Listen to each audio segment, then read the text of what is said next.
Right, you're on pause, and appreciate very much being here and talking on Prairie View. And before I get into the general subject, I would like to, this is a real good chance to Thank some people who have been very helpful in connection with Prairie View and the 9 months there. And Mrs. Squires, Jan, is certainly the number one, moral support and help and this sort of thing. Then there have been others.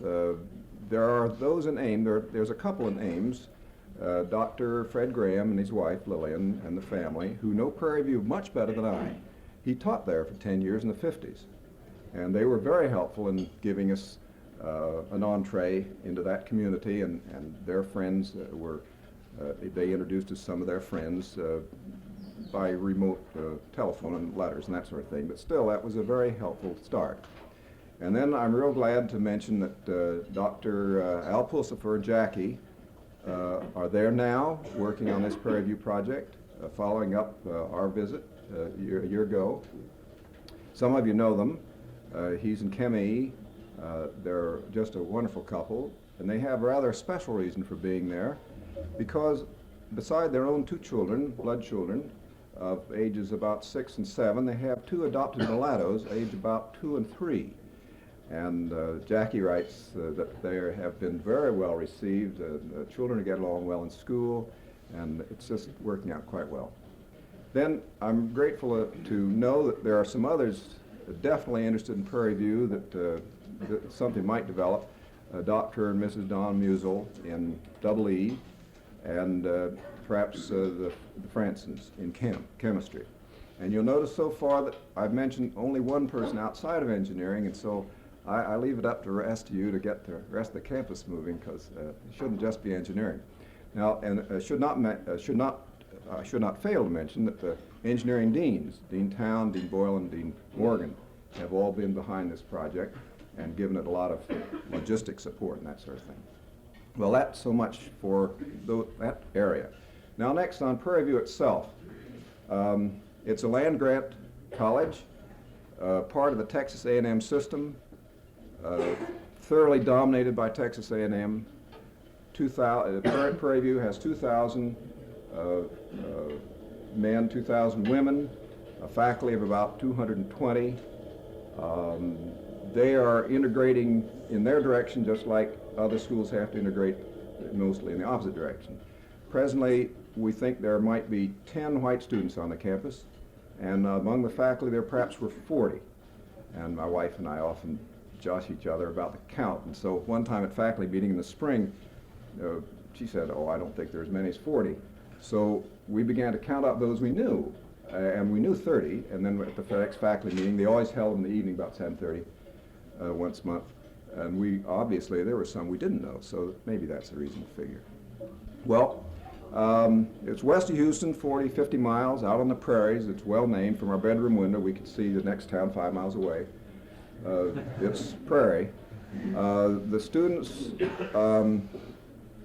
in engineering, about 400. Engineering, first off, the college itself began in 1875. They have had a very rugged existence. Sometimes in the early days, if you read, I have one book on the early days written by the head of history, and it's pitiful. They had rough going, sometimes with not even enough knowledge of where the food was coming from, for the students and faculty. So they've had difficulties. Presently, in the last 10 years, things are better, and they continue to look better. They're in a big building program right now, something like 15 million, which for that size campus is a good sized program.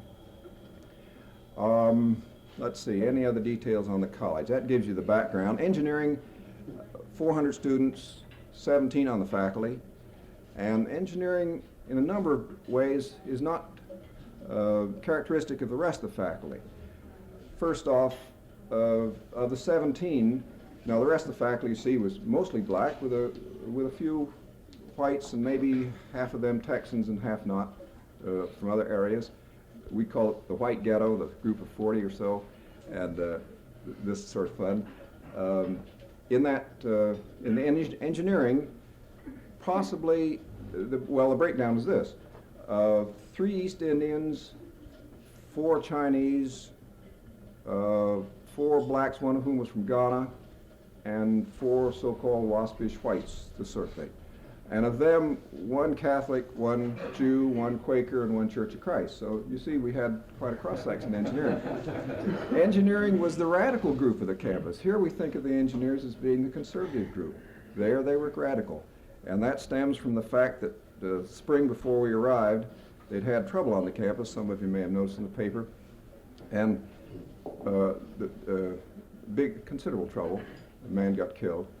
But in engineering, the difficulty arose from the fact that the faculty, and by the way, the faculty was mostly young, bald head, gray haired. We were quite special, and they were very good about old people, and this is fine. But in engineering, the faculty had gotten there was good rapport between the faculty and students, and they said, why don't we have a meeting and talk things over sometime? And this they brought out at a faculty meeting, and the dean was frequently not there, so he apparently wasn't there that time. But they sent minutes to him and thought that everything was cleared off and good shape. And about 3 days before the meeting, he got word of it finally. He finally brought his mail. And he was really upset. He said, no, this won't do. This is going to be very conservative. This school is very conservative, first off. And this is just not heard of, have a meeting of faculty and students. Well, they said, gosh, we're just nothing radical about the meeting. We're just going to talk things over. And they finally talked him into it. And it was a very quiet meeting, and nothing unusual came out of it. But they did have a good conversation. And but this went around the campus as being a very radical thing. So the engineers are radicals. Now, to get into some of the other areas of the campus and my own life on the campus, it was quite different from Jan's. I had my work to keep me busy, and it did keep me busy. The social life, I mentioned the white ghetto. They're all younger, and they were very good about helping us on the social life. We had get-togethers once in a while. But, the children our children are all gone, just Jan and I there. We didn't have many things to keep us busy, especially Jan. And she found that social life just was nearly nil, almost nil. And the blacks were quite good to us, faculty-wise and when we meet them outside off the campus and all this. But I'm sure they were just exactly like all of us anywhere, that they just didn't go out of their way for someone who happened to be there for 9 months. And I don't think it had anything to do with color, whatever. They just didn't. And I think we do the same thing. I think Dr. Pollard, or Harold Pollard, was on the campus for a number of months before I went out of my way to look him up and say hello. Well, we're just pretty slow about these things. Now that was one element, and I think that undoubtedly has something to do with the general situation. And then the other element, which I rather suspect existed, was the possibility that there might be a little ostracism if blacks and whites mingled. There might be some ostracism among the blacks. Maybe not so wise.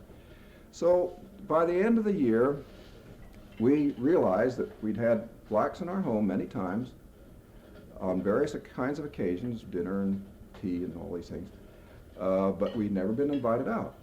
And we thought, well, just goes to show it's like Ethiopia. This is what happened in Ethiopia. And you just have to expect that this is the way things will be.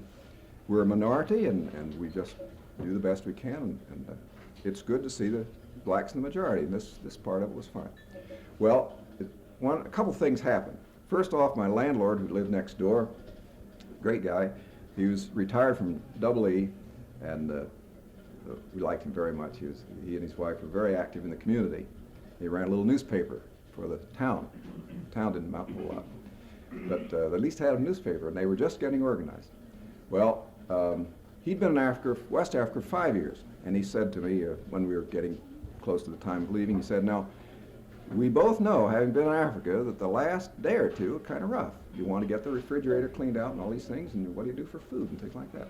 So he said, we want you to come in and have your meals with us. Well, now, this was real nice. And so we were over for a couple meals, and that was nice. And then a strange thing happened regarding, it was sort of a fundraising affair.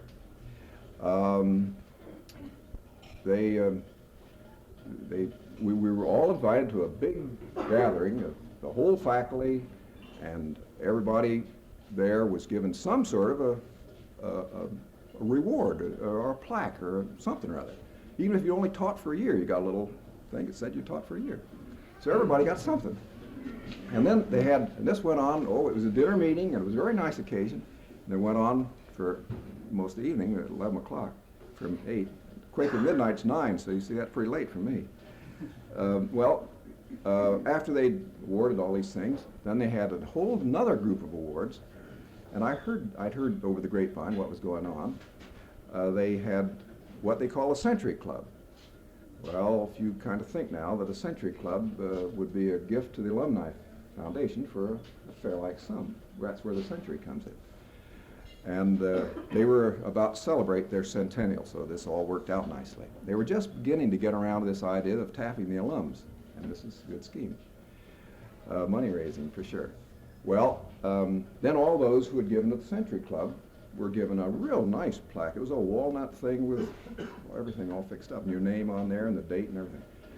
And we knew that something was like this might happen because a few days before, one of the fellows had gone around our engineering faculty and tapped us all on the shoulder and said, how about it? How about it? Faculty Alumni Achievement Fund. And I said, well, Sam was East Indian, a very likable guy. He was head of Double E. I said, Sam, I would like to do it, and I'd be generous about it, but I just am waiting to see my expense account paid. We'd had expenses from last September. This is in April, sometime.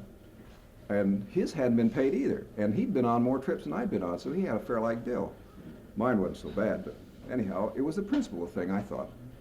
So anyhow, I said to him that I'll be generous, but I first want to see that thing paid. So we went to the dinner, and we got our little plaque, said we'd been teaching there for a year. And those who had contributed to the, and some had been there 45 years. Boy, they got diamonds and things. It was great. And this was nice. And everybody had a good time, and those who had been in the Century Club, they got these nice walnut plaques, which I didn't get. And 3 days later, my check came in for the expenses, and so I said to Sam, okay, here's my check. And Sam was very nice. He said, well, now look, I don't know how quick I can get you this nice walnut plaque. He said, you take mine, and then we don't have to ship anything. And when yours comes through, all I need to do is ship you the little name tag, which would be just in an envelope, and off it'd go. Well, that's what we did. So it's in my office if anybody wants to come in and see it. It's very nice. Well, those are the things that happened at school. I was sort of presumably head of general engineering, which is sounds great, but it really didn't amount to anything. Just two of us, and the other gentleman, as was mentioned, was out doing a lot of work with construction. The construction program was just getting started, and he had to put much time in on that. So beyond teaching a class or two, he just wasn't in his office hardly at all. He was always on the either drawing board or out on the job someplace. So I had to look after general engineering. Well, now that had one special nice feature about it. Any department head, no matter how small, just two people, had a secretary. Well, now half the students had jobs, and that's a good thing. 2,000 jobs.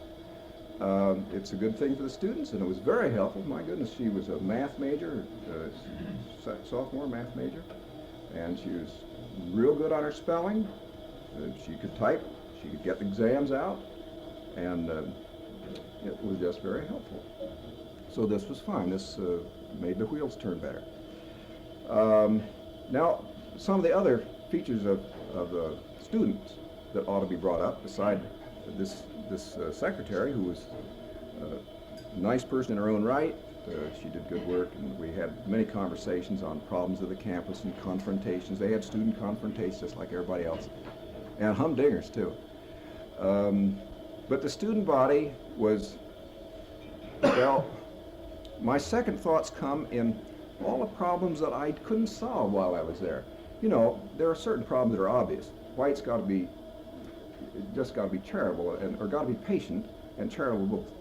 We made so many mistakes, it's time we stop making so many mistakes. And be patient. If the black man gets into a rage, he has sort of a right to get into a rage. It's us that's got to be watching our step in our thinking, and maybe others. So anyhow, we had many conversations with various students, and among the students, Some of the second thoughts were, how do you get them moving? Now, first off, I taught freshmen engineering graphics, which is on the drawing board, and I also taught juniors and seniors on 2 different occasions. One was in the fall on engineering economy, which would deal with interest rates and money and things of that sort.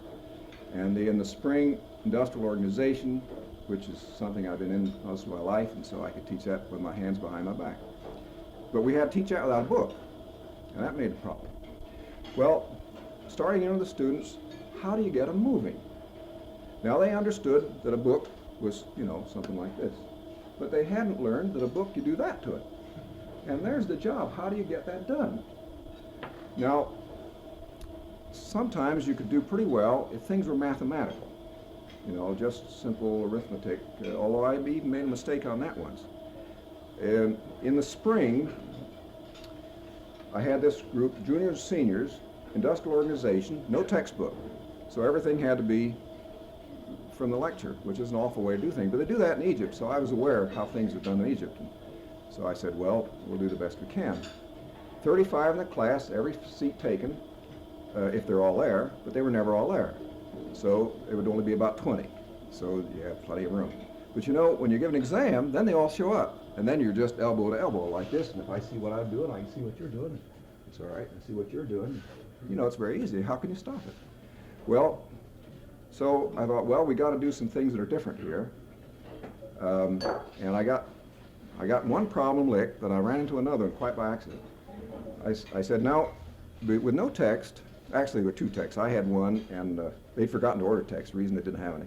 And the fellow who was supposed to teach the course had a text. I got tossed in at the last minute. Well, about every 4 or 5 chapters, I'd go down and run off what I thought were the important things that we'd covered, and run off questions, and then run off the answers. On Ditto Mount, my secretary would take all that, and she'd get all that out, nothing flat. It was great. Hand them out in the class, and they all had the questions and the answers on the exams. Couldn't be better. Then, I'd have 40 questions, and I'd take the 1st, the 5th, the 9th, so on, and call that A, and run that sheet off just with questions, no answers, of course. And then I'd run the next sheet, B, and I would say 2nd and 6th and 10th and so on down the line, and that would be B until I had 4 sets. And that was a handy scheme, and I'd give you A and B here and C here and D there, and right around the room. You couldn't look far enough to see A again, no matter how you looked. So that worked pretty good, even if everybody'd show, and they would show on exams. In fact, a fellow showed up in the final exam I didn't think was in class. So I asked him his name, and he was on the roll, and I said, well, do you really want to take the exam? He said, yeah. So he did. He got a 0. I don't know why he was there. But some of them made 100, and so they ought to get an A, and they did. And some of them didn't. And so the grades in that class ran pretty much a curve. And why it did, I don't know, but it did just the same. So these are things that you ran into. Now, the one thing in that class that puzzled me, and I have thought since, that I forgot one question to ask. In inventory control, you got a square root job. And some of this class was engineers, so I knew they had a slide rule and they could get square roots. But some of them were taking plumbing and carpentry and electrical things, and they didn't have a slide rule. And so I tried to put on the board how to do a square root manually. Well, one serious mistake I made. Now I said, here's the number 856. And you place off 2, and then you wind up with 8. And I said, now, you put down the square root of 8, and then if you don't do any more, just put a 0 next. And I'll accept that as the answer. Just put down 20. It's not very close. It ought to be 30. I'll accept it. I couldn't even get that as an answer. They just wouldn't do it. And the thing I think I forgot was I don't believe some of them knew their multiplication table. See, and then they're shot down completely. Well, that means the students were coming in at a low point. If we get our students in here, we send them out here, well, that's one system. We were getting ours, almost all of these students that I taught were coming from completely segregated schools. And we were getting them down here and hopefully send them out in here. Well, we had a good chance of picking up more than 4 years of delay there, perhaps. But the big problem was where to start. And obviously, I forgot to start with just a multiplication table. That I made an error on, and it's too late now to ever figure that one out. Well, you had these problems of how, and that's my second thought, how do you get people motivated? What's the system? And Al Pulsford said he's teaching thermo. Now thermo gets to be fairly sticky. And said he's getting along pretty well with it. And I just take my hat off to him because he's got it. In teaching engineering economy with interest rates and things, I gave my first exam in October sometime, after 3 weeks or so. And my average for the exam was 20. Boy, I wasn't making much progress. So I figured, and a number of us tried this, and it was a good experiment. It was very helpful. You can take an exam as many times as you want. Well, it seemed this exam where you had four different sets, this was fine. I just keep track. You took A this time, you took C, you took D. Next time you come in and want to take an exam, I give you B. You'd come in, I'd give you D. You'd get A. See, and you could go right down the line that way. And nobody took it more than 4 times, thank goodness for that. So this worked out pretty good. And and I'd say no, and everybody, the faculty knocked themselves out and tried to get the job done best they knew how. Everybody did, almost, well, there may be exception, but not much. So, and many of us were putting in evenings, and I said, every Monday night, anybody wants to take an exam, come in and take it. Well, it's worked out better than you think, because I had a class Monday night. And this was one of these strange things that administrations sometimes do. They weren't allowed to have classes below 10. So I had a section of 7, I think. And they said, oh, just combine the 2 numbers and call that B section instead of B and C. But I still had to meet twice. So that's the way they did it. So we met in the evening. That eliminated a Saturday. And having 7 there in the evening, I could take any number of this is drawing. Students spent a lot of their time on the drawing board and didn't give me anything to do, so I'd give exams to anybody who wanted to come in. We did this all spring long. We did it every Monday night. And we'd do it other nights if anybody couldn't make it on Monday night, but usually they could. Another situation with students that I didn't realize at first. The administration is paid, in their setup, is paid on the basis of student credits. And I couldn't figure out at first why students were taking such heavy loads, 22 credits for freshmen. 22 credits, that's awful. The school gets more money out of it. And of course it goes back to days when money was tight. Well, of course that day sort of ended now. The money isn't so tight, but they're still taking 22 credits. So these are difficulties. Now we had accreditation in engineering. The rest of the college was, well, maybe just get the accreditation through and that'll be something accomplished. Fred Graham, Dr. Fred Graham, here on our campus here, taught there for 10 years, probably in civil because that's his field. He and I are both real pleased because the one area that got accredited was civil. And one thing about that was that they had less turnover in their faculty, and see, this was another problem they faced. And luckily, this is a problem that probably for the 70s, if prognostications that I understand are true, will help them because teachers are going to be a dime a dozen in the 70s, so they say. Well, if that's true, that's going to help their staffing and the turnover will be cut down and this will be a big help. Now, with my time running out, let me close with a couple of things. Certainly the white man must be more patient and understanding. In my own reading, I went through Malcolm X and Soul on Ice and Man-Child in the Promised Land and Sonny Decker's Empty Spoon, which is just delightful. That type of reading to make me understand or get a better understanding of the black man's problems.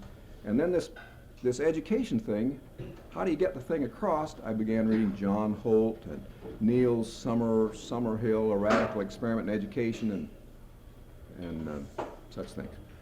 Well, there are obviously big things going on in the educational world, and this may help us on the motivation end of the thing.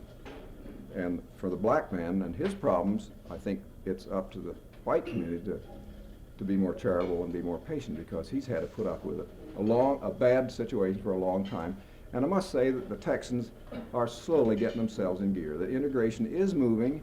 Nothing exciting about it, but they are moving. They're not dragging their feet like Texas or like Alabama and Mississippi. although I see even there's maybe a semblance of motion. The Texans, I think, they all drive with a gun in the back of their car, and they have an awful high murder rate and this sort of thing. It's no wonder. One of my students didn't come back after Christmas because he murdered somebody, so everybody got a gun. And they have them in the backs of their cars. You can see them driving around the streets. But still, they're slowly getting they're getting their house in order, and it was a great year. I learned an awful lot, and how close I am on my time.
Texan, having driven past Prairie View X number of times and around Austin.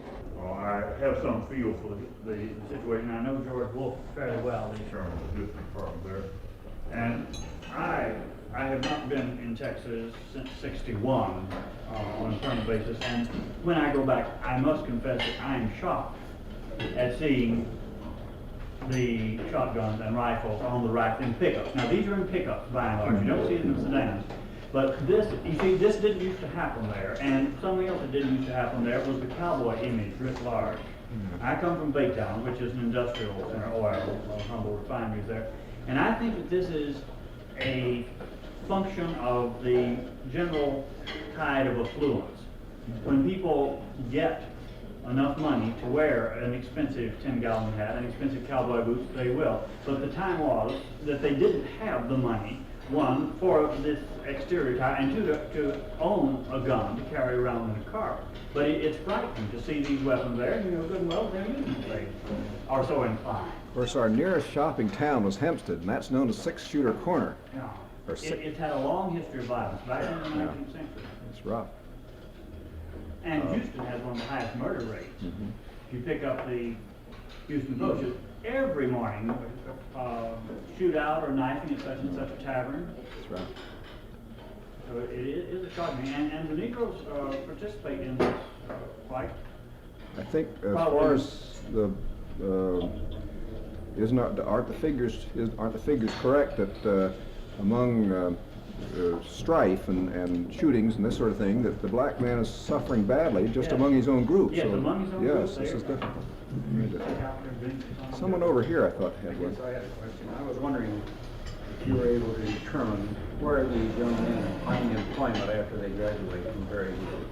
Are they finding employment in that immediate vicinity, or are they? They find employment everywhere. It was just very nice. Now remember, the pendulum has swung. Yes. The pendulum used to be over here, and they didn't find employment worth a hoot. But now the pendulum's over here, and among the engineers, boy, they're just grabbed up. And in fact, all the graduates were being grabbed up. The pendulum has certainly swung the other way. Now, I think the president was right in his, when I first met him, and we had a little conversation, half an hour, he said, now, let's not worry about all the problems of races while you're trying to teach. Let's get the teaching job done and see if we can get the education across so that the men and girls, mostly men in engineering, we did have a few girls, could compete. We're ready to do the job, and this seems right because the pendulum won't stay there forever. It's going to swing, and it'd be nice if it would, because they were certainly getting jobs all over the country too. That's the only Negro land-grant college in Texas. There are 6 black colleges with engineering departments, and those 6 account for half the black engineers. So that's important. And I recall back in '69 a meeting in the union where someone thought that the predominantly black schools should just be kind of allowed to fritter away. In other words, if we could pull their faculty away from them and just let the school collapse. Well, I'm not so sure this is a wise arrangement, and actually it isn't happening anyhow, so they're able to keep themselves going. Those 6 are not all land-grant. They might be, I'm not sure. Would be the Texas land-grant college for me. Prairie View is Texas land grant. Yeah, just like ourselves. And I think it is the only land grant Negro college out there. That's right. Yeah. But the other 6, I'm not sure. Tuskegee, Southern University, North Carolina. Those are all land grant colleges. The 6 with engineering Yes, I think they are. could be. I'm just not aware of it. Where did the 10 white students come from, and what were they like? Glad you raised that, because it shows the direction that any predominantly black school may take, and it's actually taken in Missouri. Here, those 10 came from the surrounding community, and I knew 3 or 4 of them, so that my count wasn't too bad. One white girl was taking a course, and I thought for a while she was an instructor, but then I discovered she was a student. And 2 white men were taking courses, and I said hello to one of them one day because he was taking engineering, and he was working in the neighborhood. He was retired from the Navy, had a job in a plant 20 miles away. Texas has wonderful roads. I've never seen such roads in my life, just critical. Everything's 4-lane and divided highway and all that. Their farm roads are better than our best roads. Well, Which is the same. well, they're wonderful roads that are out of Texas. This fellow retired from the Navy, working 20 miles away, and wanted to get an engineering degree. And he started out as a freshman. And his son was also there. His son had finished his Navy stint and was taking courses. And the older man, not as old as I, but still older, came in one day, and I usually passed him in the hall around 10 o'clock, apparently 10 o'clock class. And he could just barely get his eyes open. He said, "Boy, this is no day to come in for an exam. I've been working 2 shifts." So he was just barely awake, and he had an exam that day. So that's getting an education the hard way. Well, now what it really means is that as the integration process proceeds, people in that general area will find this is a less expensive way of getting a college education than going somewhere else, just as these people are. And in Missouri, a school that was originally predominantly black is now 50-50 because they're pulling in from all the surrounding community. And it seemed to me a wise procedure for progress, the way those things might work out.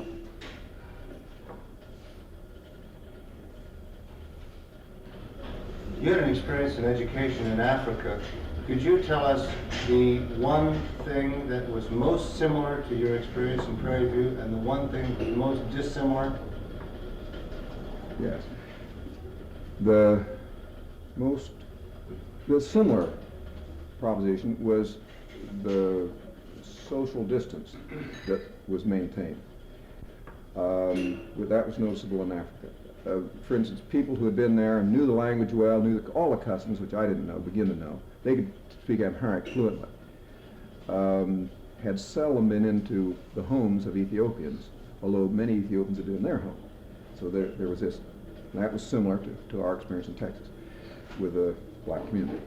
Now, the thing that was the thing that was different was the fact that in Ethiopia, I was teaching the cream of the crop. We were teaching the best students from the high schools were the only ones that got into college by all kind of exams. But here we were not teaching the cream of the crop. We were teaching all the better black students could get into white schools. Texas University of Texas, Texas A&M, all of them. So these students were not the better students. They were the worser students. And so they had a built-in handicap to start with. And this was quite different from Ethiopia. one of the keenest students I've ever had. I taught in Ethiopia, and he now has his doctorate in mechanical engineering. And, well, I was teaching him thermal, and before we got through the course, he knew more thermal than I did, by a whole lot. He got an A for sure.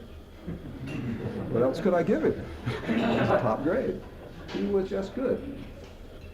And now, not that I didn't have some black students in Texas that were good, but they were, you know, you could pick them out. Boy, here's one, and there's another. Those guys are going to move. They've got it. But then how can you get the rest to move? And that's the thing that stymied me. That's right. Had they gone to any prep work at all in terms of people who came without having some of the skill that they would be very helpful and to develop, you know, like summer programs that in turn would make it easier when they got and so on? You mean something like this might be arranged? Or they aren't into that at Prairie at all? But all sorts of tutorial programs.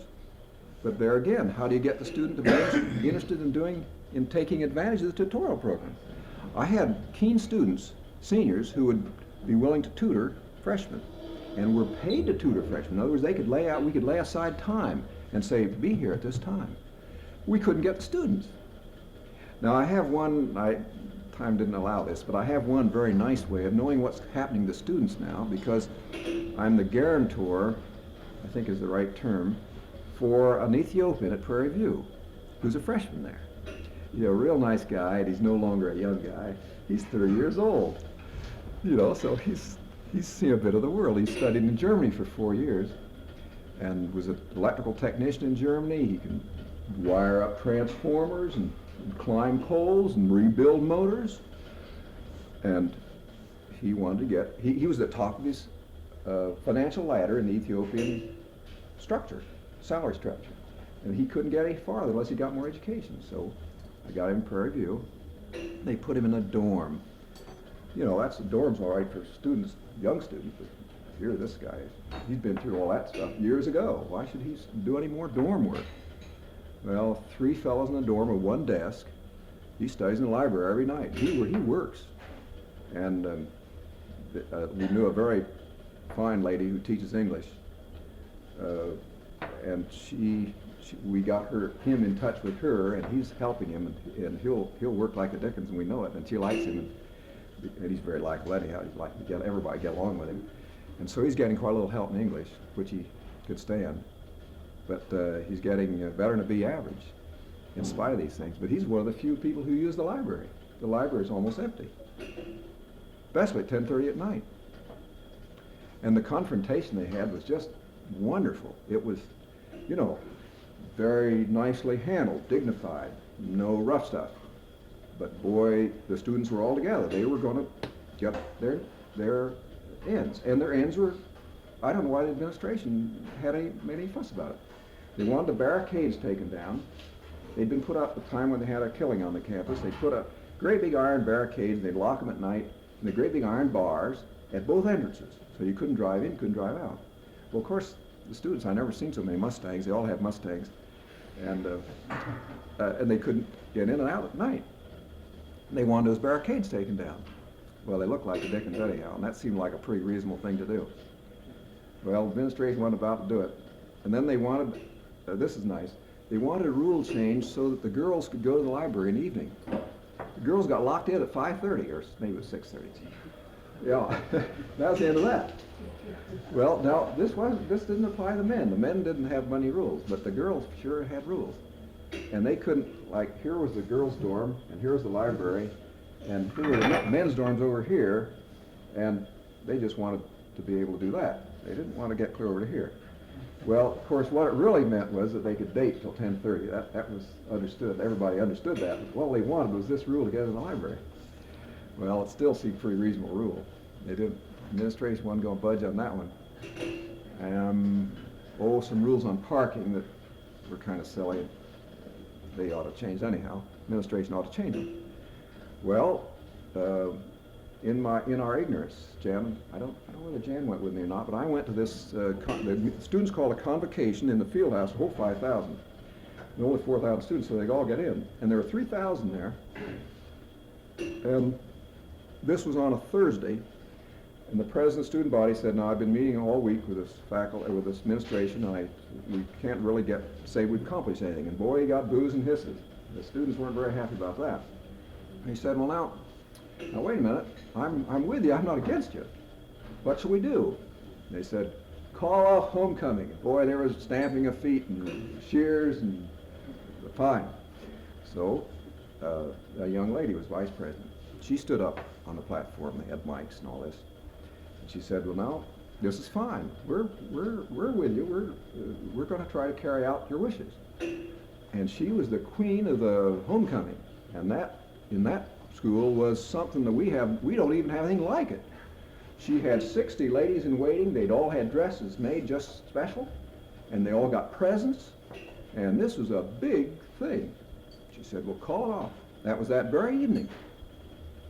And they did. That place was black. There was no life. The band went home and the students went home, and that was the end of that. There was nothing. The next day, the barricades came down by 9 o'clock, and all the rules got changed. Gee whiz. But they thoroughly knew how to do it, and they did it dignified. They didn't have any rough stuff. They got it done. Now, this year, I was sad to see in the Houston Post that the president of the student body just plain resigned. And they wrote a big article in the Houston Post on it. And he just had a tough job. The administration has a ways to go yet. And he just decided before he got kicked out of school, he'd resign, and that's what he did. So the students, they know how to handle themselves, but I wish I could figure out how to get them to study a little more. This is difficult. Do you think Prairie View would be interested in any kind of cooperation between the humanities and social sciences here and the engineering program you've established? President Thomas and Vice President Christensen, President Thomas, President Prairie View, and Vice President Christensen got together at the land grant meetings in Washington. President Thomas said they'd like to have rural sociologists, accounting, someone who could help in accounting, teaching accounting, beside engineering, and a couple of others. Now, I didn't write those down, so we'd have to see Christensen about the rest. But there were a couple of fields where they could use some help outside of engineering. Journalism. Journalism, that's it. Someone that could help in that journalism area. So there are other areas where they could use help. And of course, it being a cooperative endeavor, one must be invited. You can't just barge in. They're running the school. We're not running with visitors. And this is as it should be. But there were some answers in there.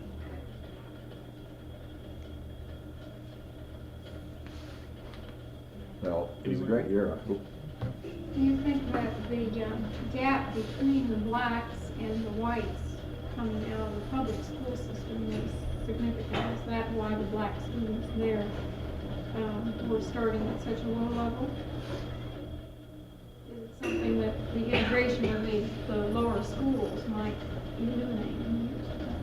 Well, if you read Malcolm X and Soul Ice and so on, you get the feeling that the schools are so bad, and through high school, and the way they're run is so regimented that you feel like you're in prison. And that shouldn't be the way a school should be run. So all I know is that they haven't learned much by the time they've gone through high school. And which seems to mean that the school system isn't working very well. And of course, if you're always getting the black teacher generally would not be the best teacher under the old regime, and that means the students had a sort of a double problem, a double handicap. And they said, and I wouldn't dispute it, that I might have been the first white teacher they'd ever had. And hopefully well, we did have good rapport. I got that much across all right. I got along with my students all right. Whether we learned anything or not that was a hard problem. But how do you go about and correct all those early years, these 12 years? It's going to take a while. Meanwhile, we're learning an awful lot more about teaching at all levels. Like Illich says, there's a heck of a revolution going on. It's going to we're going to hear more about all the time. Well, Dan, have I covered the thing as you see it?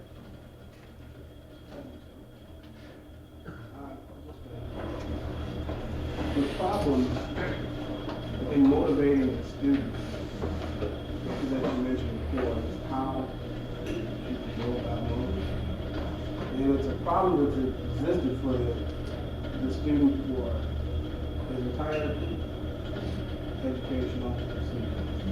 The high schools in the Black Gap are really not up to standards. The instructors in the high school are not up to standards. They're usually the individuals who are not certified. They have problem staffing individuals for black high schools. Situation back home, Cleveland, Ohio, they have maybe 5 or 6 high schools, 5 or 6 block radius. They have 5,000 students or 4,000 students. 65% of the high schools in the 10th grade classified sophomores. Each semester they have approximately 3,500 Fs. And this type of situation exists.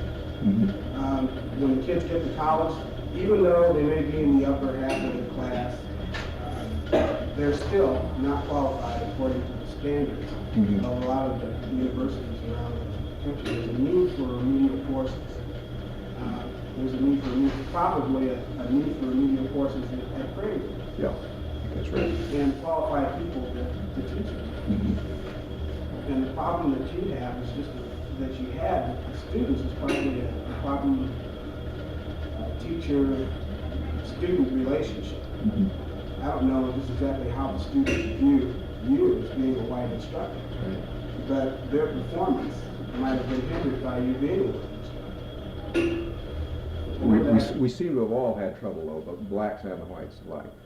We're all having trouble. So that it was this earlier problem, I think, that was primarily the difficulty. And this scheme of being able to repeat an exam, a number of us tried this, and that had merit, because some of them would take the exam over and begin to get it. And the matter of being able to put a problem in English was difficult because their English might not be any good. So how do they understand what the problem is about if you try to put it in English?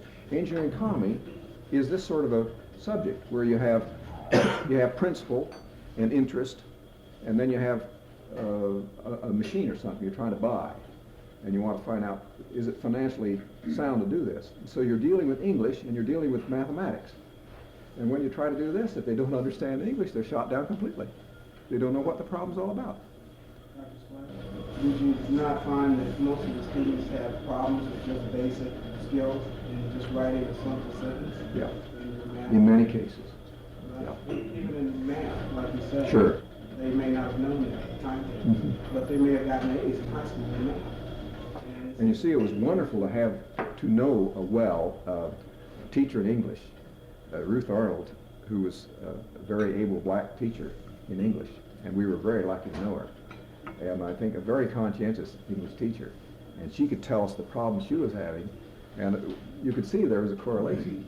If they were having trouble in English, and I had to use English, they wouldn't understand what I'm talking about. This is interesting. So, as engineers, I think most engineers will now agree that if we can't handle our mother tongue, we're shot down even in engineering, because your mother tongue's so important. You've helped us in marvelous ways to understand the ground floor situation. I'm wondering if the experience clarified in your mind the public policy. I'm wondering what you are thinking might be change or development in public policy with reference to this segment of our society? Well, I think the most difficult public policy that I don't see a clear answer, although I try to have answers to everything. I've got the population problem licked long ago and all these things. But this de facto segregation is such an insidious sort of thing. And someone told my wife, and maybe rightly, that the black person could understand the Texan, the white Texan, better than he could understand the northern white, because the white Texan is very outspoken. Would this not be the case? Perhaps I'm not a good representative. Whereas the white northern is so subtle about all his thinking. And so you just got to take him and be real cautious. Because, boy, you just don't know where you stand with him, because he may say one thing and do another. So but the de facto thing, boy, that's rough. How to handle that? I'll figure out an answer, but it isn't near as easy as population. I just put put one of these things up in orbit and sprays the whole world, and that will sterilize everybody for 3 years. Boy, I fixed that one up in a hurry. The government is, I mean, all of us are involved in the question of decisions regarding what the government can do or not do. That's right. And I'm just wondering if that experience helps to clarify in your mind any aspects of public policy. Well, as I mentioned before, I think if the white man will be patient, we'll gradually work these things out. Certainly the black man's been patient long enough. We stand adjourned, and anyone who wants to ask more questions may do so. Thanks.